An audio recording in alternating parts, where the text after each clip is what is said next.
Estar con el flyer.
Muy buenas tardes a todos los que nos siguen a través de Dulo, la atención médica digital.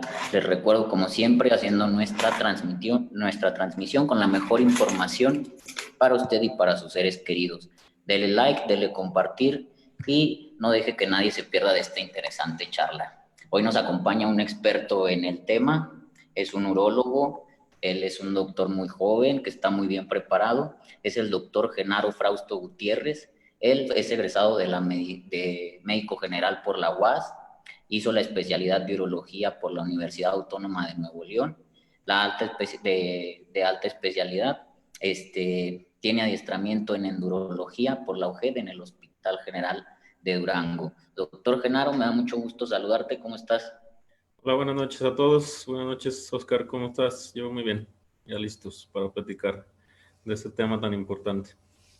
Perfecto, con mucho gusto saludándote. ¿Puedes platicarnos un poquito sobre dónde estás consultando, cuánto tiene que saliste, y tus horarios sobre todo? Sí, la consulta la estamos dando en la Clínica de La Plata.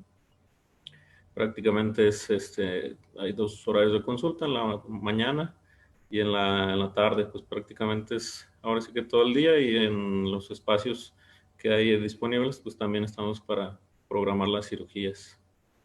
Perfecto, de tus propias palabras, Genaro, ¿en qué es en lo que te especializas? Mira, yo me especializo en la urología. La urología es la rama de la medicina donde estudiamos todas las enfermedades, tanto en hombre como en mujer, sobre todo a nivel de riñón, vejiga, en el caso del hombre la próstata, todos los problemas que tienen que ver con la próstata.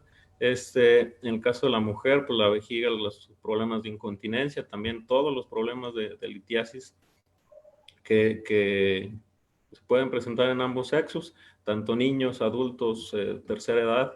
Vemos prácticamente todos los grupos de edad, y en el caso del hombre, los genitales externos, y todas las enfermedades que conlleva en esas áreas.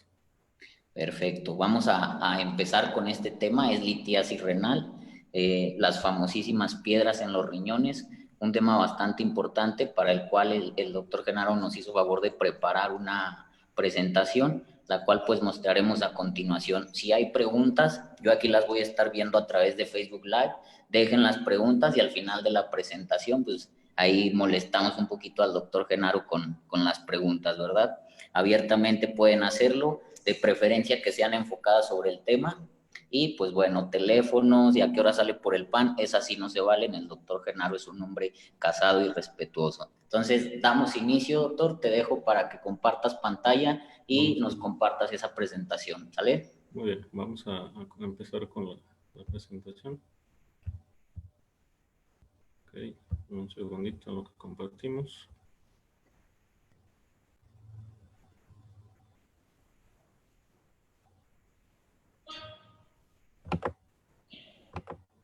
Ok. Bueno, entonces vamos a hablar hoy sobre el tema de la urolitiasis. Urolitiasis abarca pues prácticamente todo el tracto urinario. El tracto urinario que puede llegarse a verse afectado, pues como comentamos, es prácticamente riñón, uréter, vejiga, y en dados casos que hasta se puede llegar a expulsar alguna piedra y atorarse en o obstruir el conducto de la uretra. En algunos casos puede llegar hasta ese nivel. Entonces, ¿qué es la urolitiasis? La urolitiasis o los cálculos en el tracto urinario son aquellos acumulaciones de cristales. Lo que yo les comento a los pacientes es que ustedes imaginan cuando están haciendo una taza de café, le están poniendo azúcar y ese azúcar llega a un punto en el que se puede disolver y no pasa nada. Entonces, si seguimos acumulando azúcar en esa taza de café, lo que va a pasar es que ya no se va a poder disolver. Y ahí es como comienza, en ese burdo ejemplo, ahí es como comienza la formación de los litos. En la orina se acumulan esos cristales, entonces no se alcanzan a disolver y se empiezan a hacer un conglomerado de esos cristales que luego va a dar a la formación de las piedras, los litos o los cálculos, que es el término como se conoce. Prácticamente se puede encontrar, como comentamos, en todo el trayecto de las cavidades del riñón. Regularmente es más común que en la parte inferior del riñón es donde se forman la mayoría de las piedras y a veces pueden llegar a migrar a lo que es el conducto llamado uréter, que es el conducto que comunica el riñón con la vejiga, y pueden llegar a obstruir. El problema de esta cuestión de la urolitiasis es que la obstrucción puede llevar a una pérdida de la función del riñón. Si ese riñón no logra eliminar la orina, esa orina se empieza a acumular y ese riñón empieza a sufrir. Entonces, por eso la importancia de platicar de este tema, porque a veces los pacientes no tienen ninguna molestia. Entonces, esos son hallazgos a veces que se llegan a encontrar en un ultrasonido y el paciente ya no se da cuenta hasta que ya pues ha perdido alguno de los riñones o que llegan graves con mucho dolor. Regularmente, ¿cómo se presentan estas enfermedades? Se presentan con un dolor intenso. Los pacientes dicen que es el peor dolor que han sentido en toda su vida. Dicen que algunas señoras que el parto no fue nada comparado con un dolor de un cólico de riñón secundario a una obstrucción de una piedra. Entonces, regularmente se presentan de esta manera. El dolor es tan intenso que les provoca náusea, les provoca vómito, y esta náusea y vómito es lo más característico. Pueden llegar a tener un sangrado ligero en la orina o sangrado a veces abundante por el paso de la piedra a través de todo el tracto urinario. Una vez que va pasando el uréter, obviamente esta piedra pues no es algo común que se encuentra en el tracto urinario, y lo que hace es lastimar todo el conducto, todo el uréter o hasta la vejiga, y es lo que llega a producir un poco de sangrado. 80% de las piedritas están dadas por algo que se llama oxalato de calcio. Prácticamente esa es la mayoría de las piedritas se producen por eso, y estas piedritas pueden ser de otras sustancias que existen en el cuerpo. Aparte del oxalato, hay cálculos de ácido úrico. Todas las personas que padecen de ácido úrico, de gota, pueden llegar a formar este tipo de piedras. Hay algunos otros cálculos que producen las infecciones tan recurrentes que pueden llegar a tener los pacientes, que son los cálculos de Struvita. Y ya aquí se ven algunas características de cómo podemos encontrar los cálculos. Esto prácticamente son cálculos que ya se fragmentaron, pero si ustedes ven en la presentación hay diferentes colores, por así decirlo, dependiendo de cada formación de cada piedra, o sea, de cada material, por así decirlo, del que esté hecho la piedra, va a ser el color. Regularmente los cálculos de Struvita son cálculos que se acumulan en toda las cavidades del riñón, y estos cálculos se les conoce como coraliformes, que tienen una forma de coral, y estos abarcan pues prácticamente todas las cavidades del riñón. La epidemiología aquí es bien importante saber que es una enfermedad que la padecen niños, la padecen jóvenes, la padecen adultos. Regularmente la edad de presentación va entre los 40 y los 60 años, que es donde más se acumula la población que lo llega a padecer. Pero hablando de las causas también que puede llegar a provocar la litiasis renal, hay algunos problemas en la paratormona, en la resorción del calcio, y esos regularmente se presentan en los niños. Los niños forman cálculos, y algunas otras cuestiones genéticas que también pueden llegar a formar los cálculos. Entonces tenemos que durante toda la vida, hasta un 15% de la población puede llegar a padecer una litiasis en el tracto urinario. Entonces sí es bien importante conocer este tema, porque es una enfermedad muy común. Y ahorita lo vamos a ver las causas desencadenantes, pero algunas de ellas son pues bastante frecuentes en Zacatecas.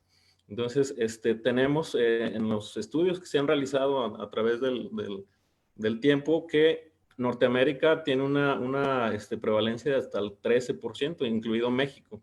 Entonces, es lo que hablamos, que es una enfermedad muy, muy frecuente prácticamente en todo el país. Hay zonas en las que se agudiza más por cuestiones del clima. Por ejemplo, en el estado de Yucatán, ellos tienen unas alteraciones genéticas ya conocidas que los hacen formar cálculos. No tanto como Zacatecas, pero afortunadamente no se presentan tanto como en el estado de Yucatán al menos, pero sí es bastante frecuente. Y hay algunos estudios que nos dicen que se presenta un poquito más en los hombres que en las mujeres. Prácticamente se tiene contemplado que se presentan en igual cantidad en ambos sexos. Los factores de riesgo que nos pueden llevar a desencadenar una litiasis, en cuanto a la historia familiar, no solo historia familiar de que se hayan presentado piedras. Regularmente esta es una enfermedad que se hereda. En el momento de estar platicando con los pacientes, les pregunto, ¿su papá, su mamá, algún abuelo padeció? Y prácticamente todos te dicen que algunos de ellos tuvieron problemas. Entonces es una enfermedad que se puede llegar a heredar. Hay algunas alteraciones genéticas ya bien establecidas que hacen que los pacientes puedan llegar a formar piedras. Y sobre todo también, como vemos en la imagen, pues la obesidad. Somos un país que tiene pues el número 1 de obesidad infantil, y somos el segundo lugar a nivel mundial de obesidad también en adultos, después de los Estados Unidos. Entonces, teniendo esto en consideración, que la obesidad nos va a llevar a diabetes, ahora es otra de las causas que pueden llegar a presentar los pacientes con litiasis. Los pacientes que son diabéticos son propensos a formar piedras. ¿Esto por qué? Porque, como comentábamos en un inicio, la orina se concentra por la cuestión también de la glucosa que se elimina en la orina al momento de que se llega a un umbral en el cual ya el cuerpo pues ya no puede estarlo procesando y trata de eliminarlo por la vía urinaria, la glucosa, y esto hace que se acumulen esas sales en el riñón y empiecen a formar piedras. Entonces es un factor bien importante, porque pues también somos un país que es en su mayor parte diabéticos. Todo, como lo vamos viendo, es una cadena que lleva una cosa y otro para que sea alta la prevalencia de litiasis renal. Por ejemplo, hay algunos estudios que nos dicen que para 2030 va a aumentar considerablemente la cuestión de la litiasis renal. Estados Unidos se fija mucho en las cuestiones de gastos. Ellos hacen estos estudios para saber ahora sí que qué tanto dinero le va a costar al gobierno o al paciente. Si el paciente costea su tratamiento, qué tanto le va a costar. Entonces, tenemos que, por ejemplo, en el 2007, los pacientes obesos tenían 36.4% de probabilidad de padecer esta cuestión de la litiasis, y para el 2030, como comentamos, va a haber más obesos. Ahora va a aumentar hasta 46.4%. Entonces, es una enfermedad que nos va a estar dando mucha lata en un futuro. Y afortunadamente hay abordajes que nos hacen que el paciente se recupere rápido, que se recupere de una manera más satisfactoria que como se hacía antes. Entonces es una enfermedad que tenemos que tener en consideración porque cada vez aumenta más. Y cada vez se aumenta más por lo que comentábamos también. Los niños cada vez son más obesos por la cuestión esta de la alimentación y eso hace que pues padezca más de litiasis renal. Por ejemplo, se ve aquí en este estudio que la prevalencia aumenta considerablemente al momento de ser diabético, al momento de tener obesidad, y esto va para el 2030, pues va a ser un problema bastante severo. Y algunos otros problemas, como en algunas pláticas se ha comentado aquí en Dulol, infartos agudos al miocardio, como lo comentó el doctor, y algunos otros problemas. Entonces, sí tenemos que tener en consideración el ejercicio, que es lo que vamos a hablar un poquito más adelante, y el comer bien, porque pues tenemos la evidencia tan tangible con esta cuestión de la pandemia de que no comemos bien y somos un país que se descuida mucho en su salud. Los factores de riesgo, Zacatecas es conocido mundialmente porque hace mucho frío, pero también al momento de que hace calor con ganas. Entonces, esa es una causa de que se presente en la litiasis renal. Entonces, al momento de que el paciente está sometido a un clima caluroso, eso hace que el paciente esté sudando. Al momento de que el paciente suda, la orina se concentra más y volvemos a lo mismo de que esos cristales empiezan a concentrarse de una mayor proporción que hace que se formen esos cálculos. El paciente también no está acostumbrado a tomar agua. Regularmente lo que toman son bebidas gaseosas, refrescos, y eso hace que la orina se concentre aún más. Ahorita lo vamos a ver un poco más adelante que la cuestión de tomar refrescos está directamente relacionado, como se piensa, en la formación de cálculos y no tanto, pero ahorita lo vamos a platicar en unas diapositivas más adelante.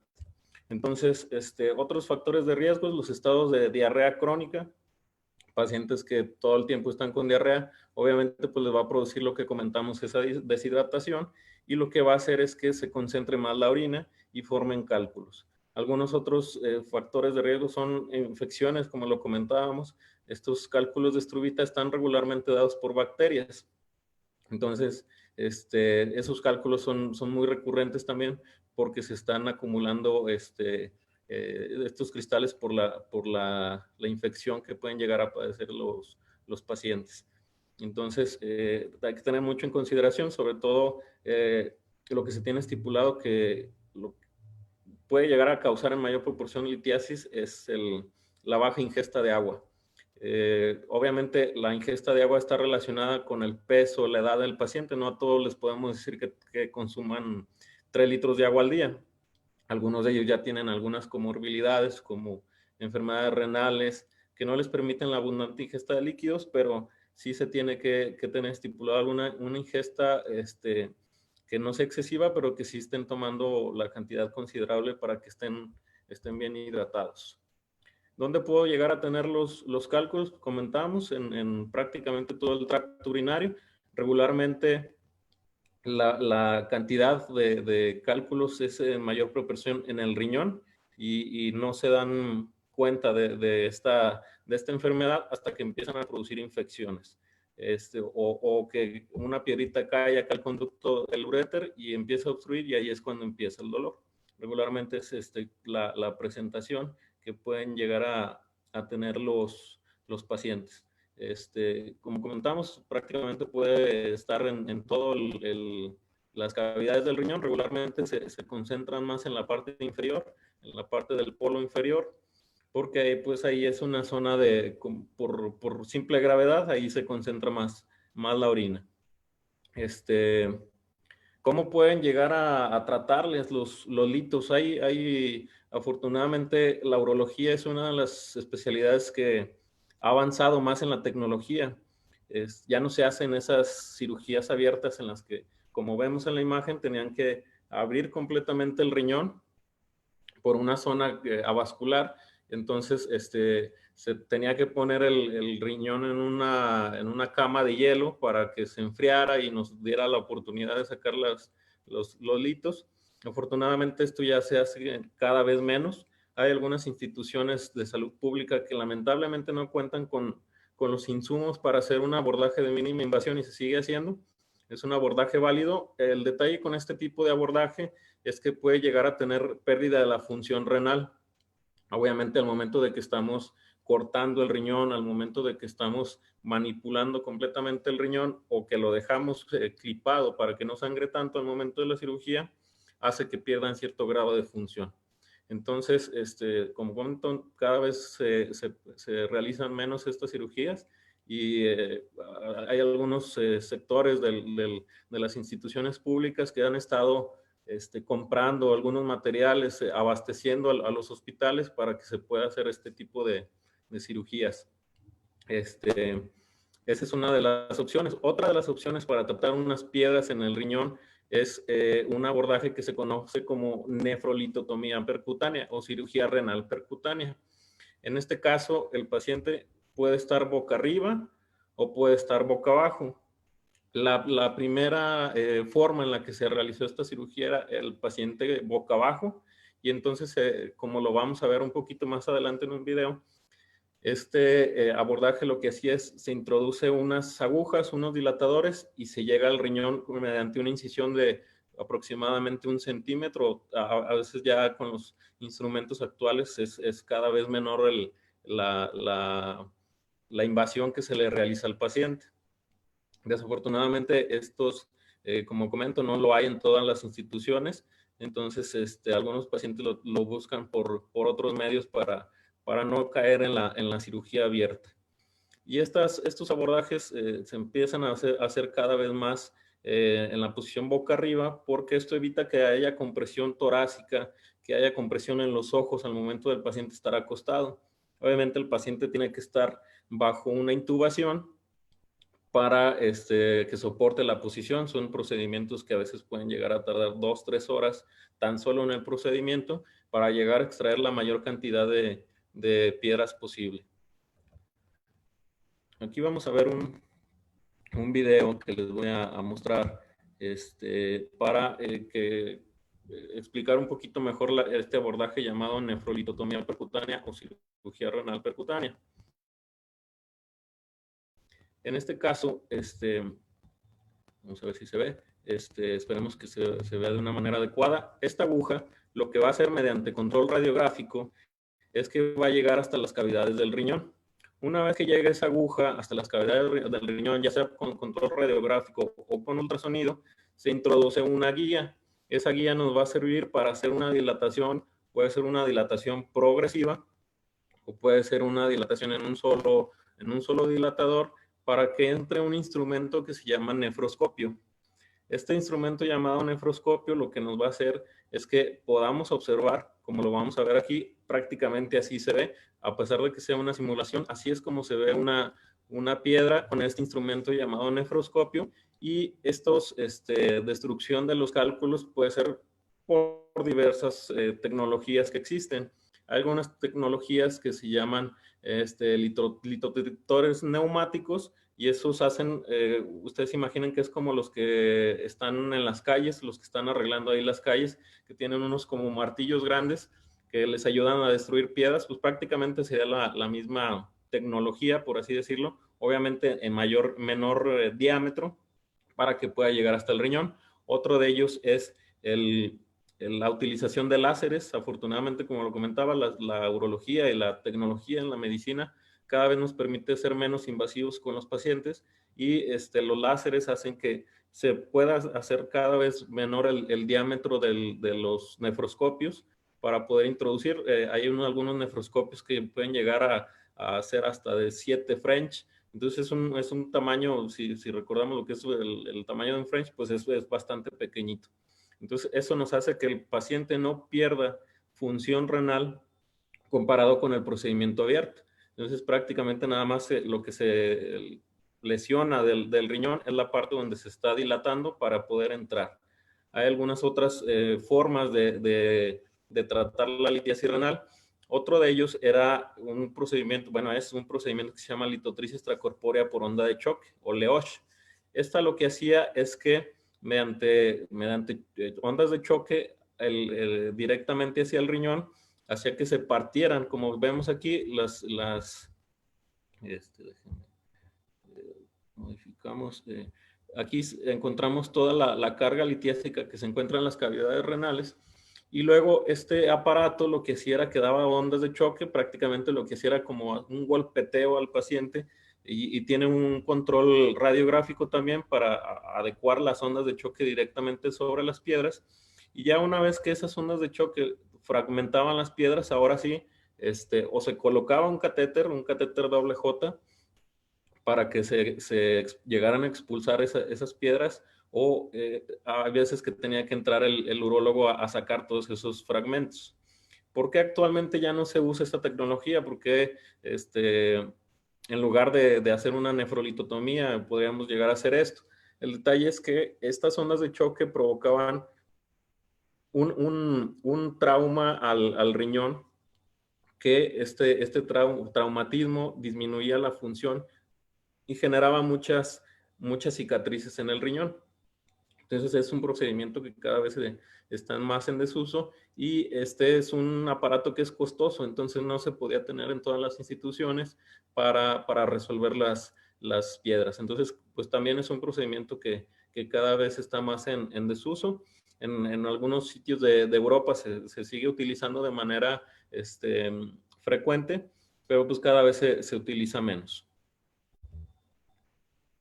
Otra de las formas en la que podemos llegar a tratar esta litiasis es mediante introducción en el tracto urinario de endoscopios flexibles. Se le conoce como una ureterorenoscopía flexible. Esta es para cálculos pequeños.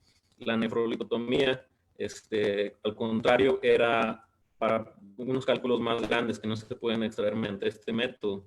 Estos endoscopios flexibles, primero lo que se hace es con un instrumento que se llama cistoscopio, introducimos una guía sobre todo el uréter, y esa guía nos va a servir para introducir una camisa. En esa camisa puede accederse sin ningún problema con el endoscopio. Ahorita lo vamos a ver, esperemos que la transmisión se vea de una manera adecuada, que no se esté muy trabada la transmisión. Entonces, como comentaba, en este cistoscopio lo que se hace es la introducción primero de un medio de contraste que nos ayude a pintar, por así decirlo, todo el tracto urinario, y nosotros podamos verlo en un aparato que se llama fluoroscopio.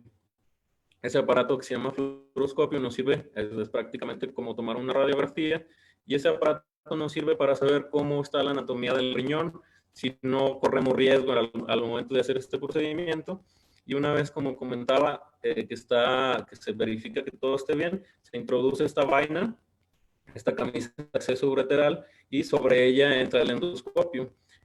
La desventaja es que con estos endoscopios es necesaria la utilización de un láser. Aquí no se puede utilizar la energía neumática, porque al momento de que se hace la deflexión, el paciente, el endoscopio, pues no podría introducirse una varilla para poder fragmentar los cálculos. Entonces ya una vez que se fragmenta, pueden extraerse estos cálculos mediante unas canastillas especiales que nos ayudan a sacar completamente los fragmentos, o puede ser que en su defecto se decida hacer una pulverización. Se hace prácticamente polvo la piedra y nada más se revisa que todo esté libre, que todo esté bien, se da por terminado el procedimiento. Estos procedimientos endoscópicos es importante que los pacientes sepan que estos regularmente se requieren 2 a 3 procedimientos. Me refiero a 2 a 3 procedimientos porque al momento de que se coloca el catéter, bueno, al momento de que se hace la cirugía se coloca un catéter que se llama doble J.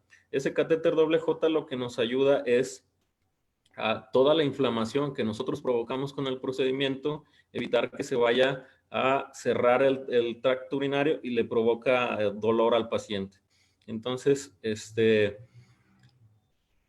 importante que sepan los pacientes que estos procedimientos regularmente primero se le va a operar para resolverle lo de la piedra y en un segundo procedimiento se puede llegar a extraer este catéter.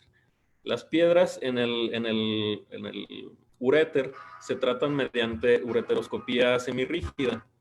Esta ureteroscopía semirrígida, con este instrumento que vemos del lado derecho de sus pantallas, se le llama ureteroscopio semirrígido. Entonces, este ureteroscopio, ahorita vemos cómo está la vejiga.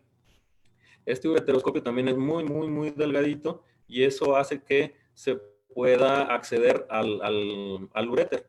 Entonces, lo que ustedes están viendo ahí es el uréter y en ese uréter, pues de ahí vemos cómo se encuentra la piedrita y ahí se empieza a fragmentar con un láser. Entonces, se pueden igual, como comentamos, se pueden extraer fragmentos o se puede hacer polvo la piedra para que ya se elimine al momento de que el paciente se está produciendo orina. Y obviamente este procedimiento crea una inflamación en el uréter. El uréter tiene un diámetro de 2 milímetros aproximadamente. Entonces, al momento de que nosotros entramos con estos aparatos, lo que provocamos es inflamación y hay que colocar, como habíamos comentado, un catéter doble J que ayude al paciente a que no tenga dolor. Estos catéteres regularmente se quedan en el paciente alrededor de unas 3, 4 semanas. Si el procedimiento no fue tan agresivo, puede llegar a tenerlo de 3 a 5 días, pero eso ya depende de cómo se encontró el uréter al momento de la cirugía. Y ahí vemos cómo se fragmenta con el láser. Regularmente son láseres que son de holmium. Hay algunas tecnologías actuales que son de thulium y esas nos ayudan a que se fragmenten en una mayor rapidez y en una menor cantidad de energía utilizada para fragmentar. Y si vemos aquí en el video, pues toda la parte de la pared del uréter pues se llega a ver un poquito roja, secundario a la misma fragmentación de la piedra o en su defecto al paso de la piedra o que estaba completamente obstruida. Otro de los abordajes que podemos hacer es un abordaje laparoscópico de aquellas piedras que están muy grandes que lamentablemente no se puede fragmentar con láser o con energía neumática y se extraen de una manera laparoscópica. Lo que hacemos en urología es tratar de evitar lo más que se pueda, actualmente es como se conoce, tratar de evitar la cirugía abierta. Afortunadamente en urología ha habido muchos avances y nos permiten cada vez hacer menos uso de la cirugía abierta. Es una excelente opción, sin embargo, pues es una opción que le crea mucho dolor al paciente, lo tiene más días hospitalizado y eso ahorita no es conveniente, pues obviamente por lo del COVID. Entre menos días el paciente esté hospitalizado, menos probabilidad de que pueda llegar a contagiarse o él contagiar a algunos otros pacientes. Regularmente estos procedimientos son electivos y actualmente lo que se está haciendo es, en la mayoría de los hospitales donde se espera este tipo de procedimientos, es solicitar una prueba COVID negativa para poder realizar este tipo de procedimientos para que no corran riesgo tanto el cirujano, anestesiólogo, el personal de enfermería que nos ayuda en estos procedimientos y obviamente el paciente para cualquier dato que nos pueda dar y que sea seguro para el paciente. ¿Qué puede pasar si no me intervienen, si no me quitan esta piedra? Lo que puede llegar a pasar es que se acumule, como comentábamos, la orina. Esta orina, al momento de acumularse, obviamente va a producir que se dañe el riñón. Entonces, puede pasar que se obstruya tanto que se crea algo que se llama bolsa hidronefrótica, o una cuestión que se llama exclusión renal. Esta exclusión renal lo que hace es que pues, prácticamente es un riñón perdido, es una bolsita de orina que ya no tiene ninguna función y eso puede llegar a que el paciente pues, obviamente pierda el riñón. Estos riñones, una vez que se produce esta exclusión renal, lo que hay que hacer es quitarlos porque esa orina acumulada va a estar produciendo infecciones al paciente. Otra de las cuestiones de que qué puede pasar si no me intervienen, si no me operan por mis piedras, es abscesos renales. Lamentablemente, al momento de que se acumula la orina, lo que provoca es que como todo líquido que se estanca, se infecta. Entonces, eso hace que se produzcan abscesos renales y los pacientes llegan graves, los pacientes llegan a un estado de infección severa conocido como sepsis. Entonces, son procedimientos que hay que quitar el riñón de una manera urgente o en su defecto tratar de si se puede preservarlo colocando catéteres, haciendo drenajes percutáneos. Sin embargo, pues ya los pacientes llegan graves y lo que se tiene que hacer es quitar esa infección y lamentablemente pues quitar el riñón. Hay algunos casos de que tienen piedra, litos en los dos riñones, se obstruyen y pues lamentablemente el paciente pierde sus dos riñones y ahora va a la cuestión de una terapia de sustitución renal. Entonces, pues sí es importante que se estén realizando chequeos cada año al menos para hacer algún ultrasonido, hacer algún estudio de orina al menos, para saber que todo en su tracto urinario esté bien. Si tenemos un tracto urinario sano, pues obviamente todo lo demás también va a estar bien. El tracto urinario se encarga de eliminar mediante la orina algunas toxinas. Si no se eliminan esas toxinas, lo que hacen es que va a empezar a producir afectación a la función del riñón y obviamente a la calidad de vida del paciente.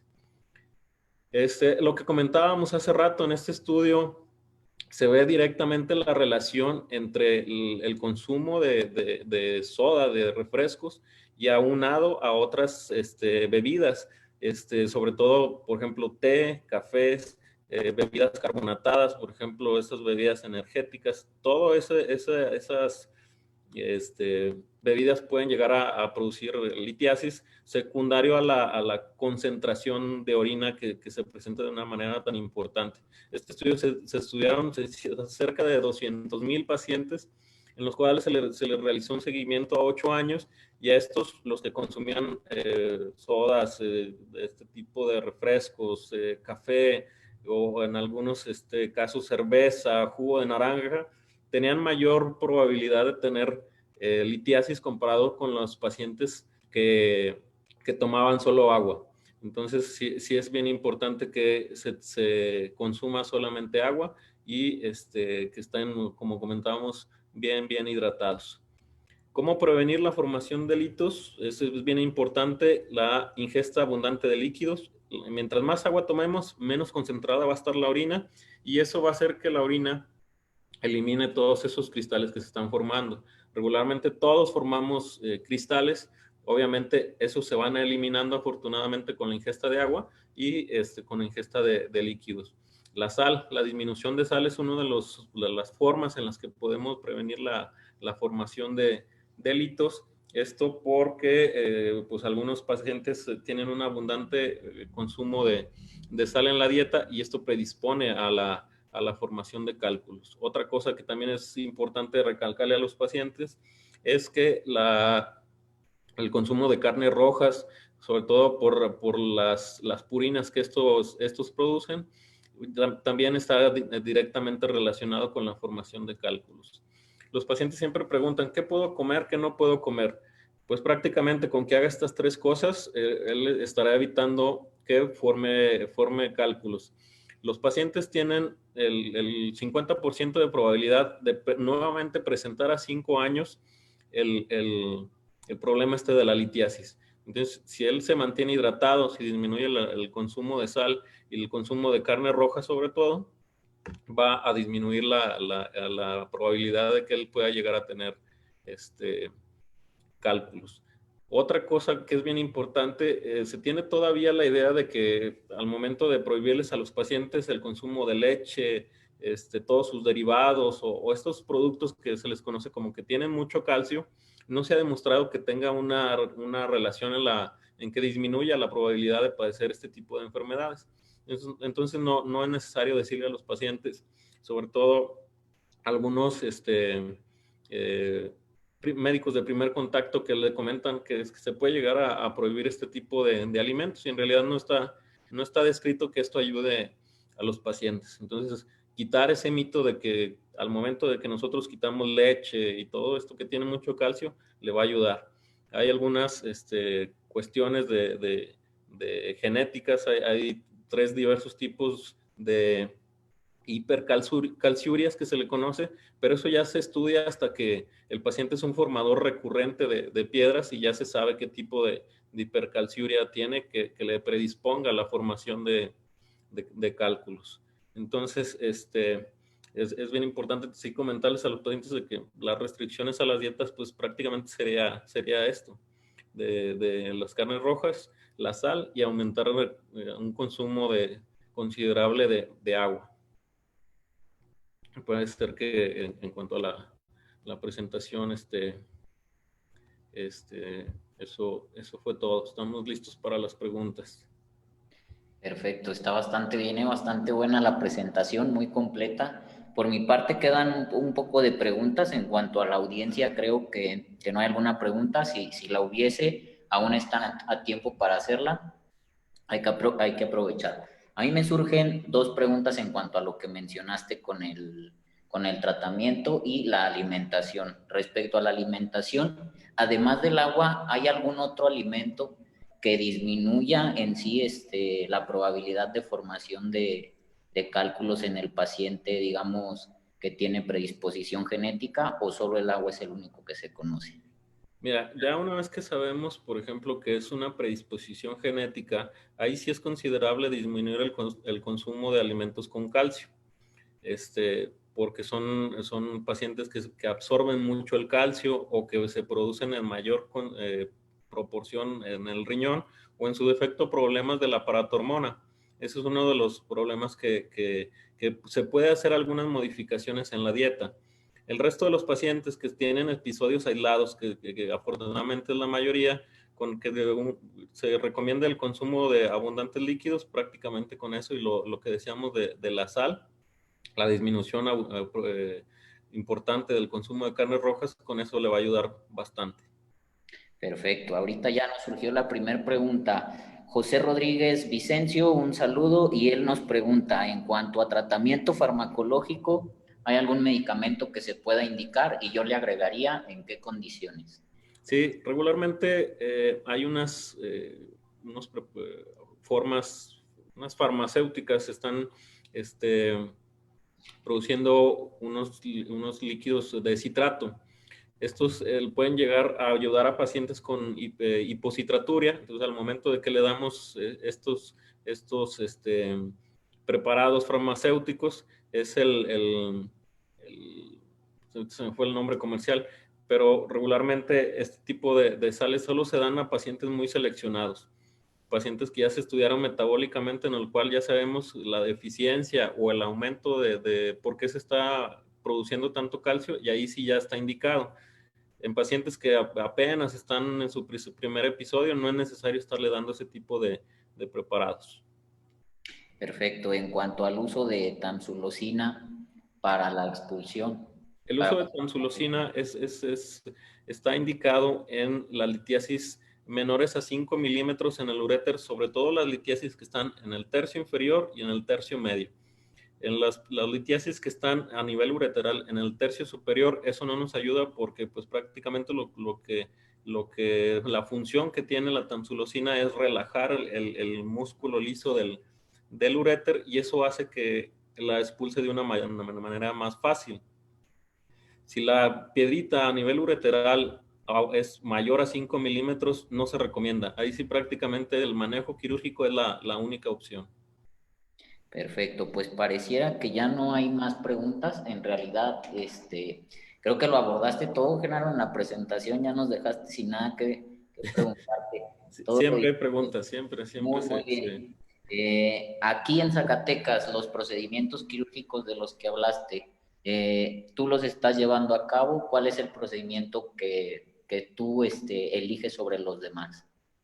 En Zacatecas se está realizando nefrolitotomía percutánea, se está realizando ureteroscopía. Lamentablemente no hay una opción de local de renta de equipo de láser. Entonces lo que se está haciendo es rentar en otro estado, en otra ciudad los láser, los llevan ahí a Zacatecas para las cirugías.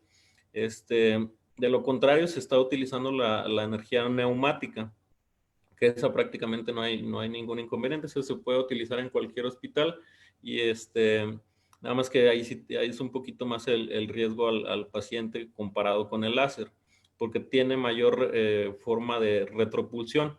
Entonces, tú imagina que esta fuera una piedrita y al momento de que le das con la energía neumática, esa energía neumática te puede llegar a aventar la piedrita hasta el riñón, si está en el uréter.